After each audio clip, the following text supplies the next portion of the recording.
Hello students, good morning and welcome to chemistry concept again. Our next topic in hydrogen chapter is water. अब water का formula बताने की कोई जरूरत है तो आप मन में हंसने लग जाओगे कि अरे वाह, H2O के बारे में भी कोई टॉपिक है।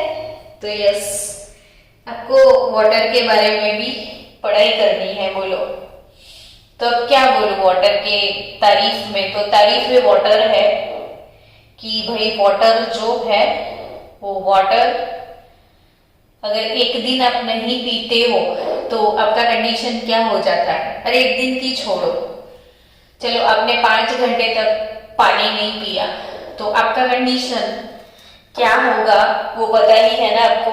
So we can say here water plays an important role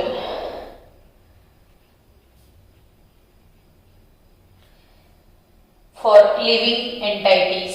ये भी कोई बोलने वाली बात है नहीं, ऐसा ही बोलोगे। तो लिविंग ऑर्गेनिज्म जितने हैं वो लिविंग एंटाइटीज के लिए वाटर की इंपॉर्टेंट क्या है वो तो हम सबको ही पता है। Water is about 65% in human body and as high as about 95% in some of the vegetation. So अगर ह्यूमन बॉडी की बात की जाए तो वाटर का लेवल इन ह्यूमन बॉडी कितना होता है बच्चों। ह्यूमन यानी आपका बॉडी में 65% जितना वाटर होता है। और आप लोग जो भी वेजिटेबल्स खाते हो या जो भी वेजिटेशंस है, प्लांट्स है, तो प्लांट्स में वो होता है 95%, यानी प्लांट के बॉडी में 95% जितना वाटर होता है और ह्यूमन बॉडी 65% जितना। वाटर की तारीफ में हम उसको बोल सकते हैं कि कुछ भी डिसॉल्व करना होता है तो किसकी याद आती है, वाटर की। वाटर ऐसा सॉल्वेंट है जिसमें मैक्सिमम सब्सटेंस डिसॉल्व होते हैं और जिसमें मैक्सिमम सब्सटेंस डिसॉल्व होते हैं उसे यूनिवर्सल बोलते हैं। तो वाटर क्या है, यूनिवर्सल सॉल्वेंट। वाटर क्या है, यूनिवर्सल सॉल्वेंट, यानी एवरीथिंग, मतलब मोस्ट प्रोबेबल। बहुत सारे ऐसे कंपाउंड भी है जो वाटर इनसॉल्युबल है लेकिन मैक्सिमम सब्सटेंस वाटर सॉल्युबल होते हैं। वाटर डिस्ट्रीब्यूशन की बात करें चलो, तो water is distributed on the earth which is in percentage. तो आपकी टेक्स्ट बुक में वाटर डिस्ट्रीब्यूशन के परसेंटेज दिए हुए हैं कि ओशंस में कितना वाटर है। तो अब तो अमेजिंग लगेगा ना, कितना वाटर ओशंस में है। टोटल अमाउंट ऑफ वाटर से 97.33% वाटर जो कि है ओशंस में है, यानी इतना पानी तो हमारे लिए वेस्ट ही हो गया है ना। ये सारा सलाइन वाटर होता है जो कि सॉल्टेड है, हम इसको यूज नहीं करते। और भी सलाइन वाटर है, सलाइन लेक्स जितने भी हैं एंड आइलैंड सीज, तो उसमें 0.008% तो बचा गया, इतना सारा तो उसमें चला गया। तो फिर और बाकी बचा वो आइस में है। तो अर्थ के जो पोलर रीजन में जो भी आइस है, ग्लेशियर्स हैं, तो वो 2.04% है। तीनों के मिला के टोटल करोगे तो आप सोचोगे कि इतना पानी तो हमारे लिए यूजलेस ही है, तो हम जो यूज करते हैं वो कितना। तो जो ग्राउंड वाटर है हमारे पास वो है 0.61%, जो लेक्स हैं हमारे सराउंडिंग्स में, लेक्स और पॉन्ड्स जो भी आप देखो तो उसमें 0.009% है। सॉइल मॉइस्चर की बात की जाए तो मॉइस्चर कितना है 0.005। तो एटमॉस्फेरिक वाटर वेपर एटमॉस्फेयर में कितना है तो 0.001%। तो बचा रिवर्स, तो जितने भी रिवर हैं उसमें 0.0001% वाटर है हमारे पास। तो ये वाटर डिस्ट्रीब्यूशन मैंने आपको दिया। अब वाटर कहाँ पे कितना है, तो हम तो रिवर्स में ऐसा लगता है कि कितना सारा पानी है, लेकिन ये तो सबसे कम है वो रिवर्स में, सबसे ज्यादा ओशंस में है और वो सॉल्टी वाटर है। चलो अब नेक्स्ट टॉपिक आपको क्या पढ़ना है पता है, physical properties of water. Amazing लगेगा कि वाटर की फिजिकल प्रॉपर्टी, वाटर को देख के जो बताना है वो उसकी फिजिकल प्रॉपर्टीज। तो कैसा है वाटर, तो कलरलेस, फिर tasteless, then odourless, colourless, tasteless, odourless, liquid है फिजिकल स्टेट कौन सा है इसका, लिक्विड। तो first physical property colourless, tasteless, odourless, liquid है वाटर। वाटर का बॉइलिंग पॉइंट यानी वाटर कितने टेम्परेचर पे बॉइल होता है, और वाटर का मेल्टिंग पॉइंट यानी कितने टेम्परेचर पे वो मेल्ट होता है। So it's melting point 0 degree Celsius.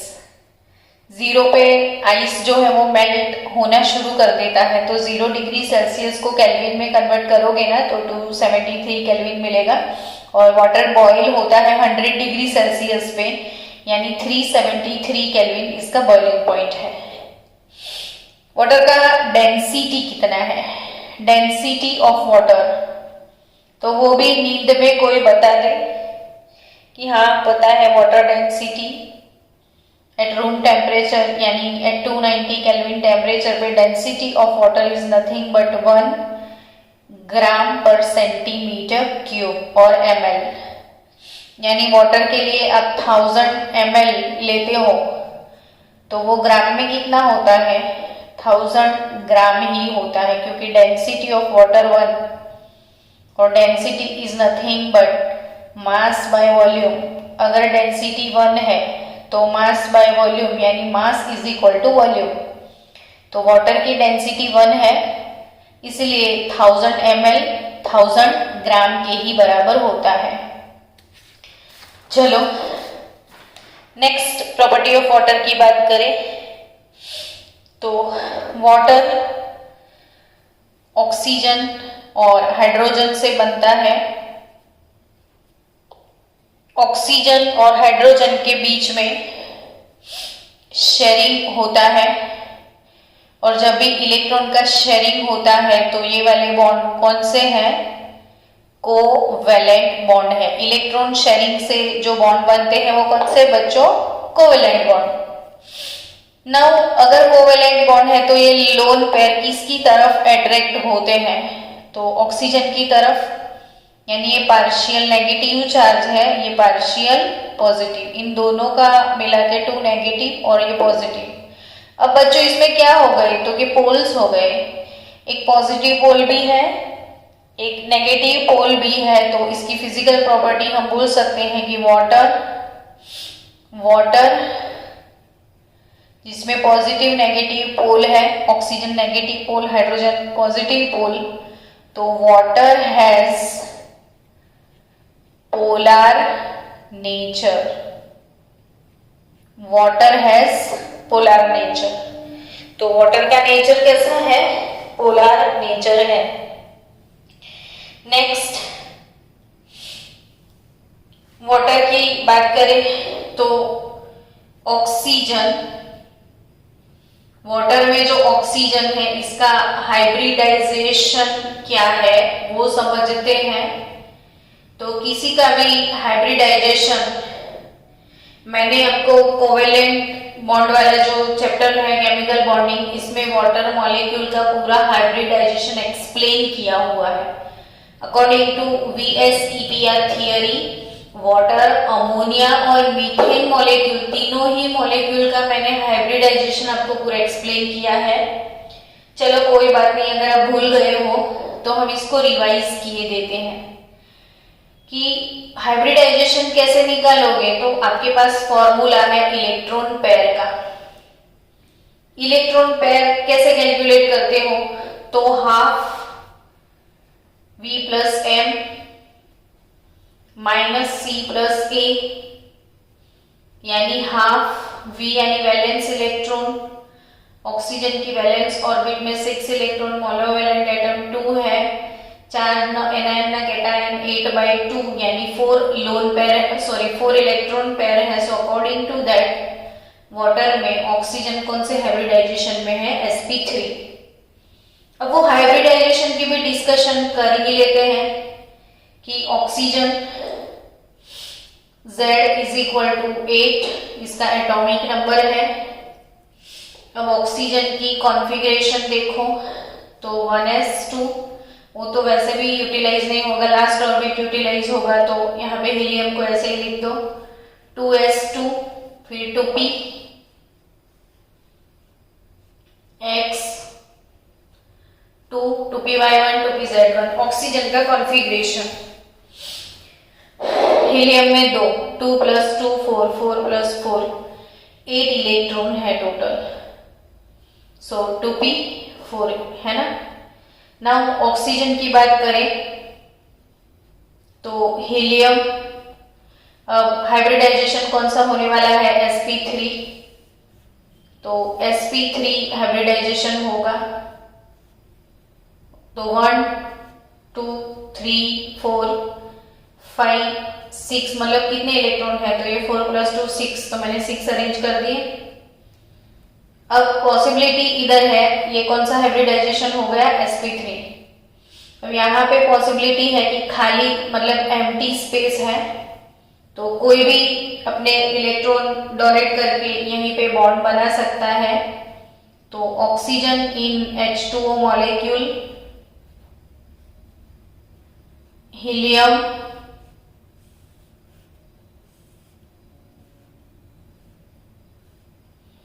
तो 1 2 1 2 1 2,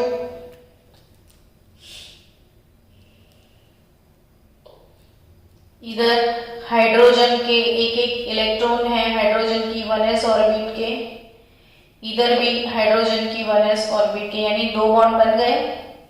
यानी वाटर में ये जो बॉन्ड बनने की जरूरत ही नहीं, ऐसे ही पड़े हैं, वो लोन पेयर है, लोन पेयर।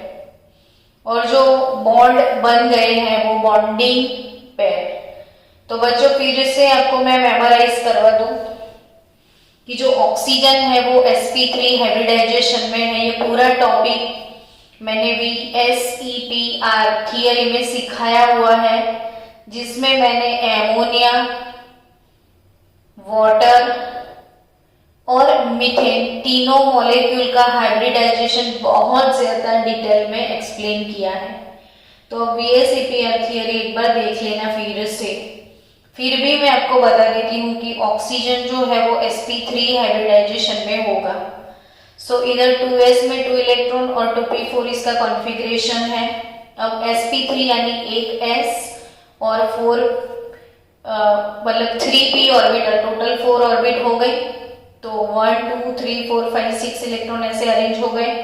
अब यहाँ पे किसी को बॉन्ड बनाने की कोई जगह ही नहीं है, तो 2 बॉन्ड नहीं बनाएंगे, ऐसे के ऐसे पड़े रहेंगे, जिसको लोन पेयर बोलोगे, और यहाँ पे बॉन्डिंग हो जाएगा। यानी वाटर में ऑक्सीजन के सराउंडिंग्स में टोटल 4 लोन पेयर है, सॉरी टोटल 4 इलेक्ट्रॉन पेयर है। तो 4 electron pair and total 4 electron pair, out of 4 2 are bonding pairs, 2 bonding pair होते हैं इसमें, और 2 लोन पेयर इसमें होते हैं। वाटर में 2 बॉन्डिंग पेयर, 2 लोन पेयर, और ये बॉन्ड एंगल 104.5 डिग्री। तो HOH बॉन्ड एंगल 104.5 डिग्री। अगर sp3 हाइब्रिडाइजेशन होता है तो बॉन्ड एंगल 109 डिग्री 30 मिनट होता है। लेकिन याद करो VSEPR, ये 2 लोन पेयर है, इससे यहाँ से रिपल्शन होता है, तो ड्यू टू दैट ये लोन पेयर नजदीक आ जाता है, कॉन्ट्रैक्शन हो जाता है। तो VSEPR थियरी के हिसाब से ये लोन पेयर और ये बॉन्डिंग पेयर के बीच में रिपल्शन होता है। ड्यू टू रिपल्शन ये लोग इससे दूर भागने की कोशिश में ऐसे सिकुड़ जाते हैं, यानी कॉन्ट्रैक्शन आ जाता है। हालांकि बॉन्ड एंगल होना चाहिए 109 degree 30 minute, but due to repulsion between this lone pair and bonding pair ये बॉन्ड एंगल डिक्रीज हो जाता है और वो होता है 104.5 डिग्री। तो ओवरऑल फिर से H2O ऑक्सीजन sp3 हाइब्रिडाइज्ड है। टोटल 4 इलेक्ट्रॉन पेयर होती है, इसमें से 2 इलेक्ट्रॉन पेयर बॉन्डिंग है, 2 इलेक्ट्रॉन पेयर नॉन बॉन्डिंग है। तो बॉन्ड एंगल 104.5 डिग्री है। वाटर का नेचर पोलर है। वाटर यूनिवर्सल सॉल्वेंट है। वाटर की डेंसिटी 1 ग्राम पर सेंटीमीटर क्यूब है। वाटर कलरलेस, टेस्टलेस, ऑर्डरलेस है। इसका मेल्टिंग पॉइंट 0 डिग्री सेल्सियस यानी 273 केल्विन है, और इसका बॉइलिंग पॉइंट 100 डिग्री सेल्सियस यानी 373 केल्विन है। तो ये सारी बातें फिर से, इसमें 2 बॉन्डिंग पेयर के साथ 2 लोन पेयर होते हैं। ये इसका लुईस स्ट्रक्चर है, 2 लोन पेयर और इसके साथ ये बॉन्डिंग पेयर। चलो शुरू किया जाए आगे वाला टॉपिक। वाटर का डिस्ट्रीब्यूशन मैंने सिखा दिया आपको। वाटर ह्यूमन बॉडी में 65% जितना होता है। तो चलो आगे बढ़ते हैं। वाटर का एक बहुत अच्छा प्रॉपर्टी है जो मुझे आपको एक्सप्लेन करना है।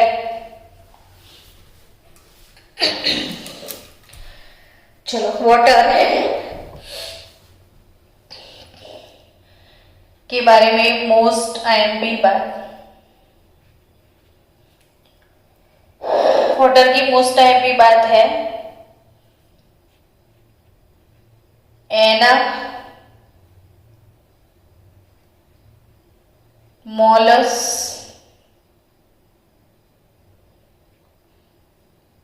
Volume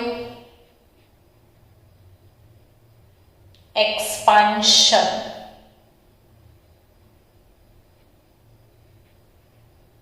anomalous volume expansion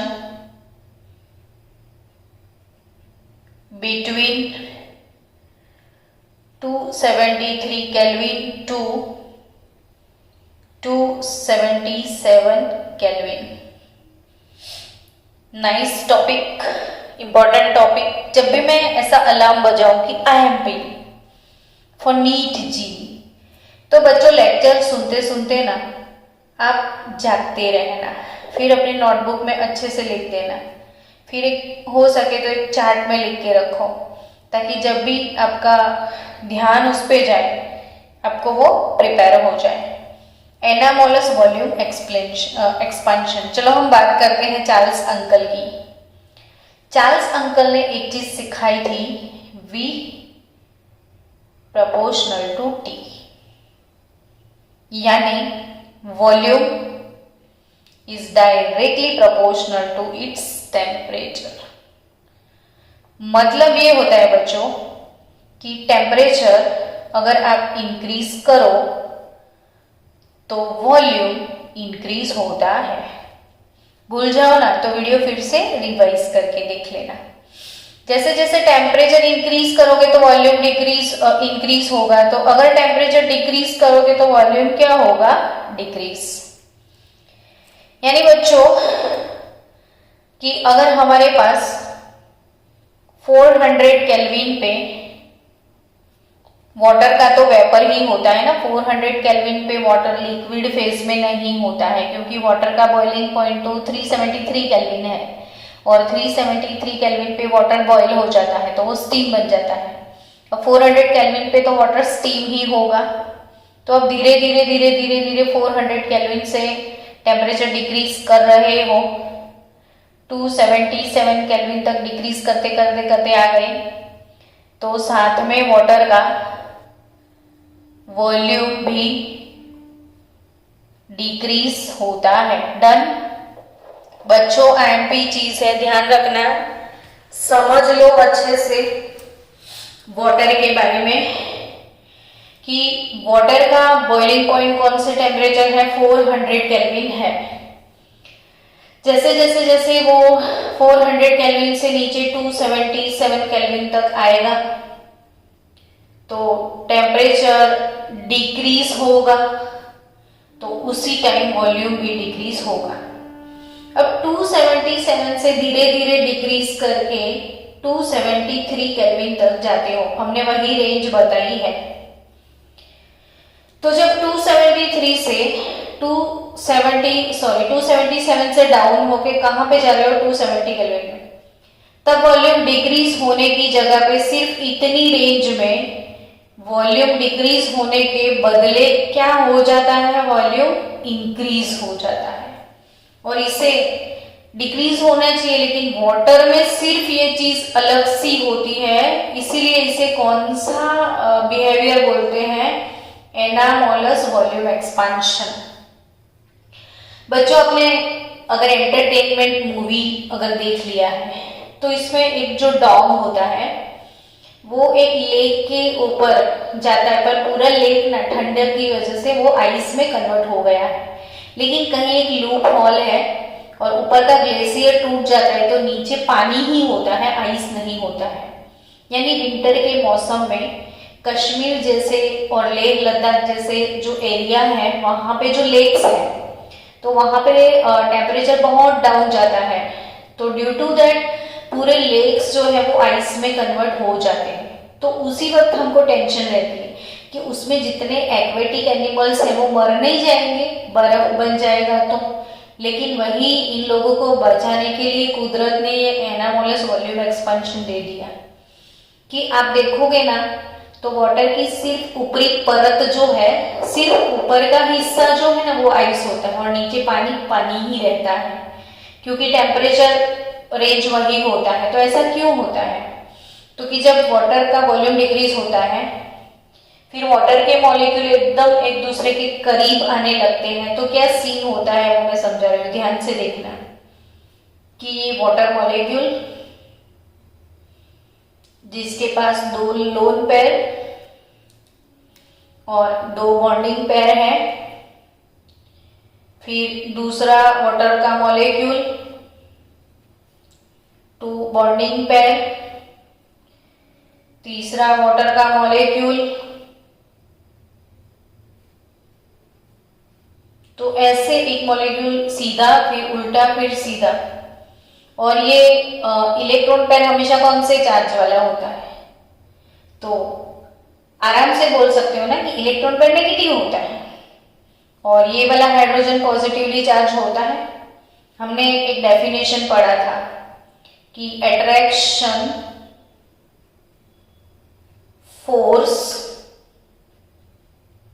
produced, अगर भूल गए हो ना तो इसको रिवाइज कर लेना कि attraction force produced between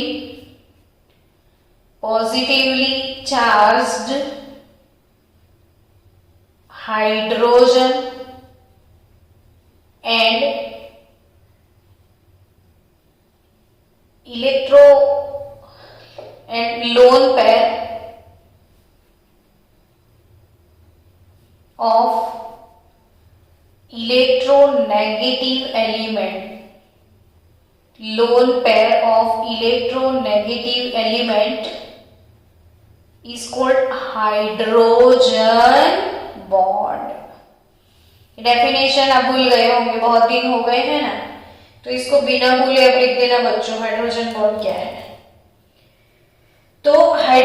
bond क्या है वो समझो कि अट्रैक्शन फोर्स प्रोड्यूस, इन दोनों के बीच में जो अट्रैक्शन प्रोड्यूस होता है, ये नेगेटिव ये पॉजिटिव, तो पॉजिटिवली चार्ज हाइड्रोजन और लोन पेयर के बीच में ऐसे, तो ये सारे जो बॉन्ड है वो हाइड्रोजन बॉन्ड है।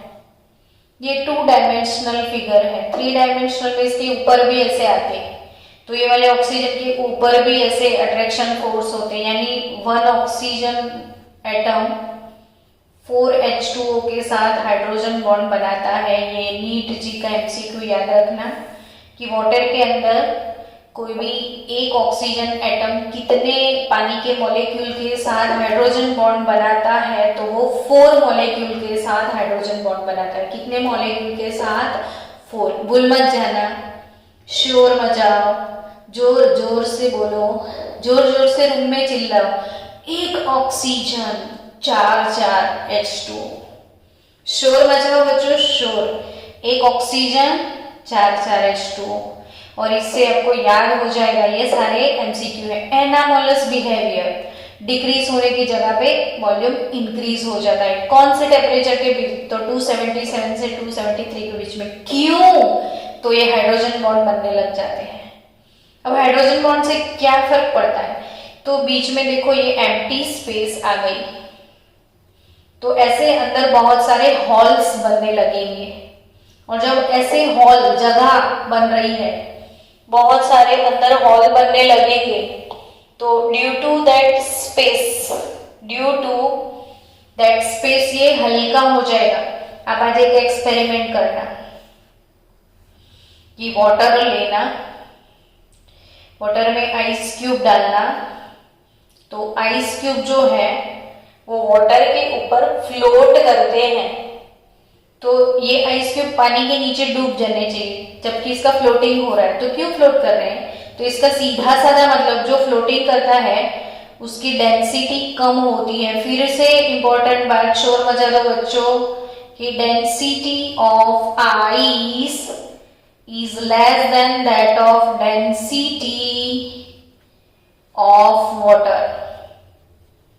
यानी बच्चा लोग, आइस का डेंसिटी वाटर की डेंसिटी से कम है। Density of ice less than that of density of water.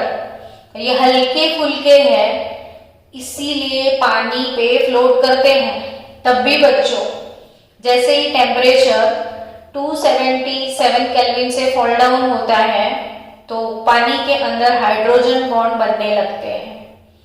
अब हाइड्रोजन बॉन्ड की वजह से बीच में एम्प्टी स्पेस आ जाती है, और इसकी वजह से जो आइस बनता है इसमें डेंसिटी कम हो जाती है। अब जितना पानी का आइस बना उसकी डेंसिटी कम है, तो वो वाटर के ऊपर फ्लोट करेगा। फिर वाटर के ऊपर फ्लोट करके जितना आइस होता है वो सरफेस लेवल पे आ जाएगा, और फिर फ्लोट करते करते जितने आइस के पीसीज है, एक आइस क्यूब दूसरे आइस क्यूब से चिपक जाता है, क्योंकि उन दोनों के बीच में भी हाइड्रोजन बॉन्ड बनता है, तो पूरी सरफेस पे आइस हो जाएंगे।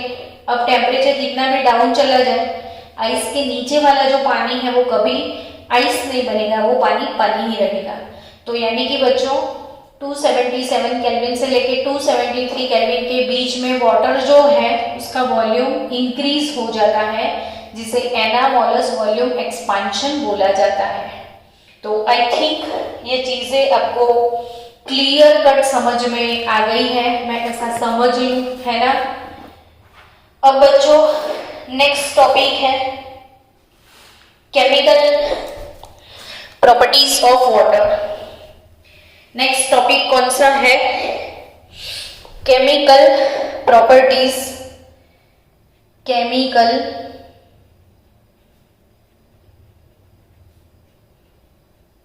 Properties of water. तो केमिकल प्रॉपर्टीज ऑफ वाटर, अब फिजिकल प्रॉपर्टी पढ़ लिया, केमिकल प्रॉपर्टी की बात कर लेते हैं। लेकिन उसके बीच में हमने आपकी टेक्स्ट बुक में आइस का 3 डायमेंशनल स्ट्रक्चर दिया हुआ है बच्चों। टेक्स्ट बुक में ये आइस का 3 डायमेंशनल स्ट्रक्चर है और ये 3 dimensional structure formed by hydrogen bond. किसकी वजह से इतना अच्छा स्ट्रक्चर बनता है बच्चों? हाइड्रोजन बॉन्ड की वजह से। उसका डेफिनेशन पढ़ लिया है ना। और इसमें लिखा है कि on examination of crystalline structure of ice with the help of x ray, इसका जो क्रिस्टलाइन स्ट्रक्चर है, लेटिस स्ट्रक्चर है, उसको एक्सरे स्टडीज की हेल्प से उसका जो ऑब्जर्वेशन किया तो इसमें it is found that each oxygen atom tetrahedral structure is formed, यानी 4 oxygen atom are arrange at 276 picometre distance, यानी एक ऑक्सीजन 4 वाटर मॉलिक्यूल के साथ हाइड्रोजन बॉन्ड बनाता है और 4 ऑक्सीजन एटम जो है एक दूसरे से टेट्राहेड्रली अरेंज होते हैं at the distance of 276 picometer and because of hydrogen bond in ice it forms holes। इसके अंदर ये हॉल आपको दिखते हैं ना, तो ये होल्स होते हैं and forms spacious type of structure, यानी बहुत सारी स्पेस छूट जाती है and due to that इसका वॉल्यूम इंक्रीज हो जाता है और डेंसिटी जो है वो डिक्रीज हो जाती है, क्योंकि density is nothing but mass by volume होता है।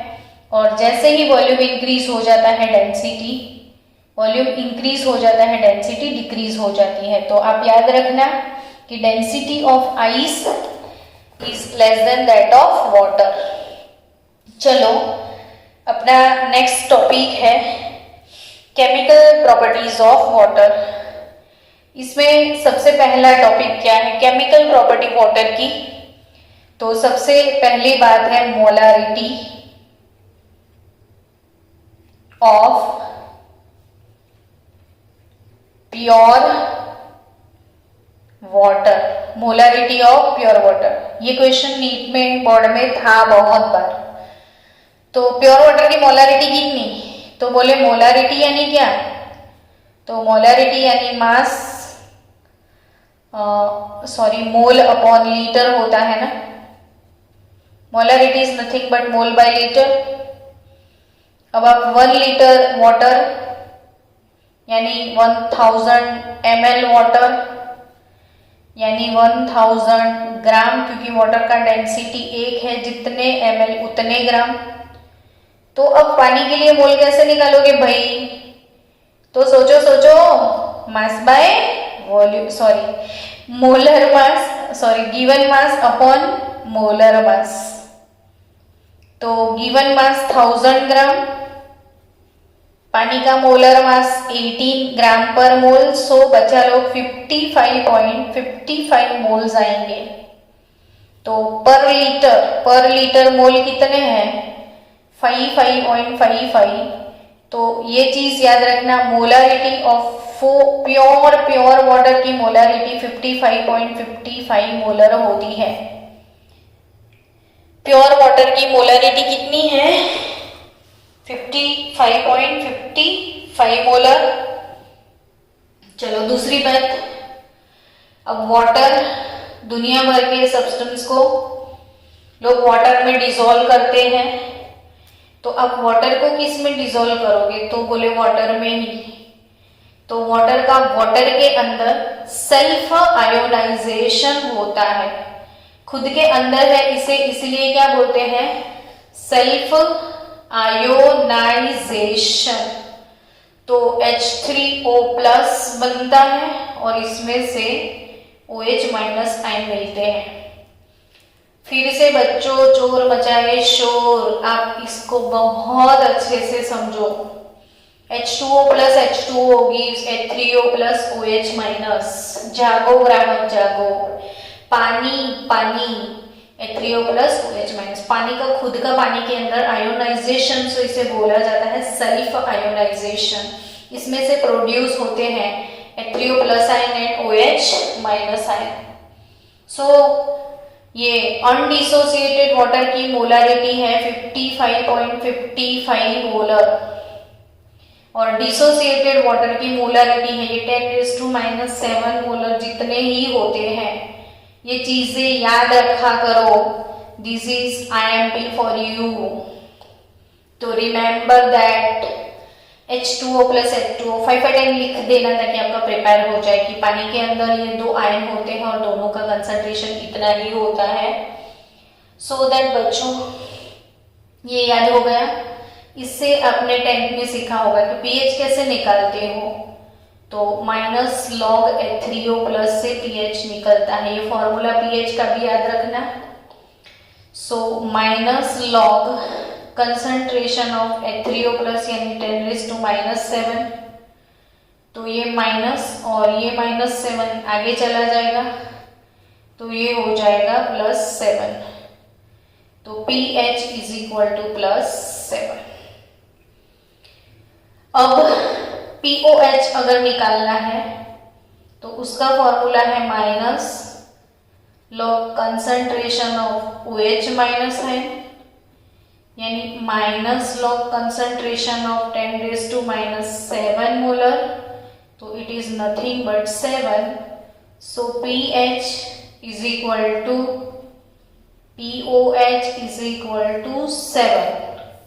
यानी पानी के लिए वाटर का pH और वाटर का POH दोनों कितना होता है बच्चों? 7। फिर से एक बार केमिकल प्रॉपर्टीज में मोलारिटी आती है। Molarity of pure water at 298 kelvin temperature change होता है तो मोलारिटी चेंज ज्यादा टेम्परेचर होगा तो आयोनाइजेशन ज्यादा होगा तो pH और POH डिक्रीज हो जाएगा। सो बच्चों उसकी प्योर वाटर की मोलारिटी एट 298 केल्विन टेम्परेचर इतना होगा। सो एट 298 केल्विन टेम्परेचर पे उसकी pH 7 होती है और हायर टेम्परेचर पे pH उसका <7 हो जाएगा। ज्यादा बॉईल करोगे तो आयन ज्यादा मिलेंगे और ये कंसंट्रेशन इंक्रीज होगा और ये कंसंट्रेशन इंक्रीज होगा तो pH और POH डिक्रीज होगा। ठीक है, चलो मिलते हैं आगे की प्रॉपर्टी में। वाटर, पानी पानी रे तेरा नेचर कैसा? पानी से पूछा जाए कि हे पानी तू एसिड है या बेस, तो पानी बोलता है न मैं एसिड न मैं बेस। मैं तो एसिड के साथ बेस, मैं तो बेस के साथ एसिड। यानी मैं कैसा? तो मैं एम्फोटेरिक, जिसमें दोनों नेचर होते हैं। एसिडिक भी होता है, बेसिक भी होता है। So we can say that बच्चों water acts as amphoteric.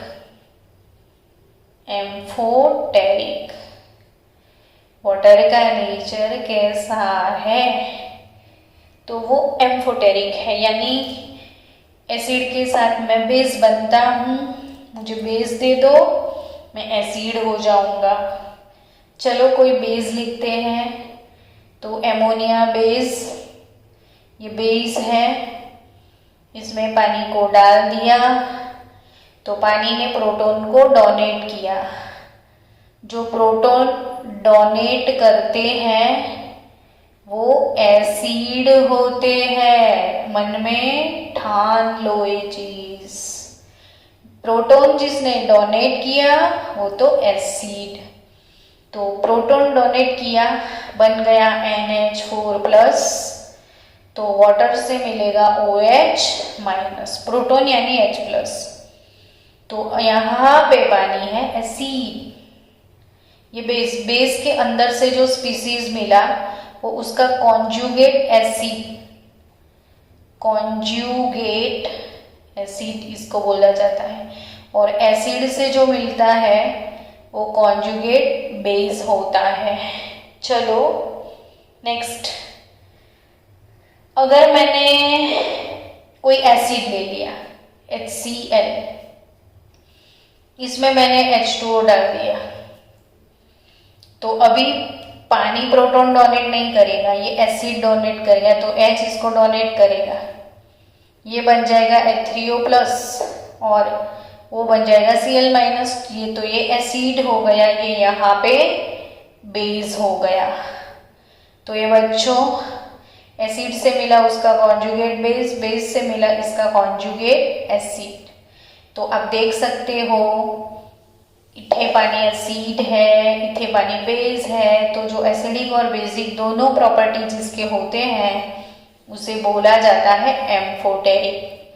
So water act as a amphoteric. Next, redox reactions. Redox सुन के तो आप पक गए होंगे नहीं बच्चों, फिर से रेडॉक्स आ ही जाता है, हर बात में रेडॉक्स आएगा, अब तो रोज रेडॉक्स आएगा, आपका पीछा नहीं छोड़ेगा वो। रेडॉक्स यानी पानी का ऑक्सीडेशन भी होगा, पानी का रिडक्शन भी होगा। पानी ऑक्सीडाइजिंग एजेंट भी है, पानी रिड्यूसिंग एजेंट भी है। तो पानी को मोर इलेक्ट्रोपॉजिटिव मेटल के साथ डाल दिया जाए with more इलेक्ट्रोपॉजिटिव मेटल, यानी वो सीरीज याद आई आपको, इलेक्ट्रोकेमिकल सीरीज, जिसमें हाइड्रोजन के आगे वाली मेटल जो कि बहुत ज्यादा रिएक्टिव है, तो हाइड्रोजन से आगे जितनी भी मेटल है तो वो more electropositive metal, it reduces hydrogen ion in water as an oxidizing agent। यानी ये कोई रिएक्टिव मेटल सोडियम को ले लो, उसको डाल दो पानी में, तो डिस्प्लेसमेंट रेडॉक्स पढ़ा था ना हमने, भूल गए हो तो फिर से डिस्प्लेसमेंट रेडॉक्स खोल के देख लेना। तो वाटर के अंदर H प्लस OH माइनस होते हैं, तो Na जो है वो OH के साथ NaOH बनाएगा, तो H प्लस, तो H प्लस पानी का जो H प्लस है, ये H प्लस के साथ पानी का जो H प्लस है इसका रिडक्शन होगा और हाइड्रोजन गैस रिलीज होगा। तो इधर वाटर जो है इसमें हाइड्रोजन का ऑक्सीडेशन स्टेट +1 है, इधर 0 है, यानी वाटर का क्या हुआ, रिडक्शन हुआ। मेटल Na से हो गया Na+, यानी इसका क्या हुआ, ऑक्सीडेशन। तो मेटल जिसका खुद का रिडक्शन है वो क्या है, ऑक्सीडाइजिंग एजेंट। तो आपको याद रखना है water act as a oxidising agent with electropositive metal. तो किसका ऑक्सीडेशन हुआ, किसका रिडक्शन हुआ, ये शार्प बातें हैं जो आपको याद रखनी है। अगर फोटोकेमिकल रिएक्शन की बात करें, फोटोकेमिकल सिंथेसिस आपने बायोलॉजी में पढ़ा होगा, तो फोटोकेमिकल सिंथेसिस में 6 मोल ऑफ कार्बन डाइऑक्साइड फिर पानी दोनों का रिएक्शन होके मिलता है C6H12O6 ग्लूकोज और O2 गैस। ऑक्सीजन का ऑक्सीडेशन स्टेट इधर निकलेगा 0, इधर ऑक्सीजन का -2 से 0, यानी इसका हुआ क्या, oxidation. So it act as a reducing agent। तो in photochemical synthesis water act as a reducing agent, और जो reducing agent है उसका खुद का ऑक्सीडेशन होता है, and water is oxidized into O2 gas। यानी बच्चों आप याद रखना कि वाटर का कहीं रिडक्शन होता है तो हाइड्रोजन गैस रिलीज होता है, और वाटर का कहीं ऑक्सीडेशन होता है तो O2 गैस रिलीज करता है, और रिडक्शन होता है तो हाइड्रोजन गैस रिलीज करता है। चलो पानी का ये बात भी हो गया। नेक्स्ट, पानी नॉन मेटल के साथ भी रेडॉक्स फॉलो करता है। ये चीज भी मैंने डिस्प्लेसमेंट रेडॉक्स में सारी चीजें आपको सिखा दी है। डिस्प्लेसमेंट रेडॉक्स में ये टॉपिक मैंने पूरा पढ़ाया हुआ है।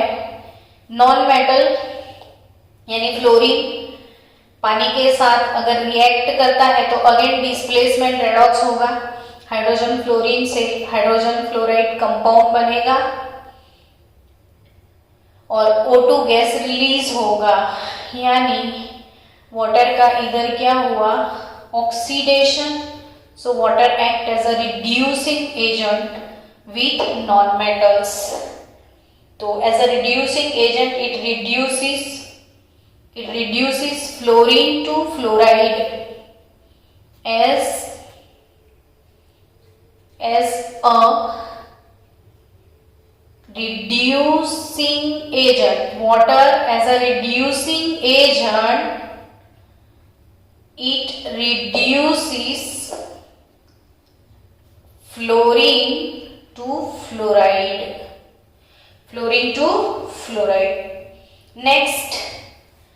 नेक्स्ट बात करें तो hydration reaction of water. Hydration reaction of water. तो हाइड्रेशन रिएक्शन ऑफ वाटर यानी कोई भी ऑक्साइड को अगर पानी में डिसॉल्व किया जाए, जैसे P4O10, तो उसको पानी के साथ रिएक्ट करवाए तो वो पानी में डिसॉल्व होके एसिड प्रोड्यूस करता है 4 मोल H3PO4. कोई भी ऑक्साइड अगर पानी में डिसॉल्व होता है तो एसिडिक ऑक्साइड होता है तो एसिड, बेसिक ऑक्साइड होगा तो बेस पैदा होगा. जैसे AlCl3 है तो इसका भी हाइड्रेशन होगा. तो AlCl3 का हाइड्रेशन होगा तो एक ऑक्टाहेड्रल कॉम्प्लेक्स फॉर्म होगा Al H2O6. ऑक्टाहेड्रल इसलिए है, ये 6 है और 6 होता है तो हाइब्रिडाइजेशन sp3d2 होता है. सो दैट इसका जो शेप है वो ऑक्टाहेड्रल शेप है. Then 3 tetrachloride sorry silicon tetrachloride का रिएक्शन अगर पानी के साथ होता है तो SiO2 सिलिकॉन डाइऑक्साइड 4HCl. सो पानी के हाइड्रेशन रिएक्शंस है सारे. और पानी की और एक केमिकल प्रॉपर्टी है लास्ट, वो है some compounds are hydrous. Some compounds are hydrous. Some compounds are hydrous. और for example CuSO4 into 5H2O अगर लिख दिया तो ये वाला जो सॉल्ट है वो कैसा है, तो इट इज हाइड्रेटेड सॉल्ट, ऐसा इसको बोलते हैं. और जो आपने हीट कर दिया तो सारा मॉइस्चर चला जाएगा तो वो एनहाइड्रस हो जाएगा. एनहाइड्रस यानी बिना पानी वाला, निर्जल जिसको बोलते हैं, जल बिना निर्जल. तो ये हाइड्रेटेड सॉल्ट. तो ये वाले जो 5 मॉलिक्यूल ऑफ वाटर है बच्चों, इसको क्या बोलते हैं 5 मॉलिक्यूल ऑफ वाटर को, तो इसे बोला जाता है वाटर ऑफ क्रिस्टलाइजेशन. ये क्रिस्टल में घुसे हुए होते हैं तो वाटर ऑफ क्रिस्टलाइजेशन इसको बोलते हैं. तो 5 मॉलिक्यूल यानी वाटर ऑफ क्रिस्टलाइजेशन है. जैसे आप ग्रीन विट्रियोल लिखोगे FeSO4 तो उसके साथ 7 मोल H2O है. जैसे ये सारे सॉल्ट जो है मेटल के हैं तो मेटालिक सॉल्ट है और इनमें क्रिस्टलाइन वाटर है तो ये हाइड्रस सॉल्ट है, ऐसा बोल सकते हो. Water also combine as ligand. देखो ये कॉम्प्लेक्स बना हुआ है. स्क्वायर ब्रैकेट में जो कंपाउंड होता है वो कॉम्प्लेक्स है, तो जिसमें एल्यूमिनियम के साथ 6H2O मॉलिक्यूल है जिसने अपने इलेक्ट्रॉन पेयर एल्यूमिनियम को डोनेट किए. तो ऐसे कॉम्प्लेक्स कंपाउंड के ब्रैकेट के अंदर जो वाटर होता है तो वाटर अपने इलेक्ट्रॉन पेयर मेटल को डोनेट करता है. वाटर उसके इलेक्ट्रॉन पेयर मेटल को डोनेट करता है. ये चीज आपको 12th में कॉम्प्लेक्स कंपाउंड में बहुत अच्छे से समझ में आएगी. अभी के लिए सिर्फ आप इतना याद रखो कि एल्यूमिनियम वाटर के साथ ऐसे कंपाउंड, कॉम्प्लेक्स कंपाउंड बनाता है तो वाटर को ऐसा बोला जाता है, water act as a ligand. जो कॉम्प्लेक्स कंपाउंड में ब्रैकेट में होते हैं वो लिगेंड कहलाते हैं, लिगेंड। तो ये आपको बहुत अच्छे से पूरा चैप्टर है कॉम्प्लेक्स कंपाउंड, तो लिगेंड सारे आपको लिस्ट वाइज प्रिपेयर भी करने हैं, तो अभी आप टेंशन मत लेना। जस्ट याद रखना कि water act as a ligand in complex compound, जैसे NiH2O6 है तो आप ऐसा बोलोगे कि ये 6 एक्वा लिगेंड है। एक्वा बोला जाता है इसको, पानी को एक्वा, पानी का डॉक्टर एक्वागार्ड। तो चलो मिलते हैं नेक्स्ट लेक्चर में hard water and soft water में। कौन से टॉपिक में मिलेंगे हम? Hard water and soft water में। तो चलो हार्ड वाटर सॉफ्ट वाटर की बात करें नेक्स्ट लेक्चर में। तो हार्ड वाटर सॉफ्ट वाटर के बाद हाइड्रोजन पेरोक्साइड वाला टॉपिक और 2-3 लेक्चर लगेंगे इसमें।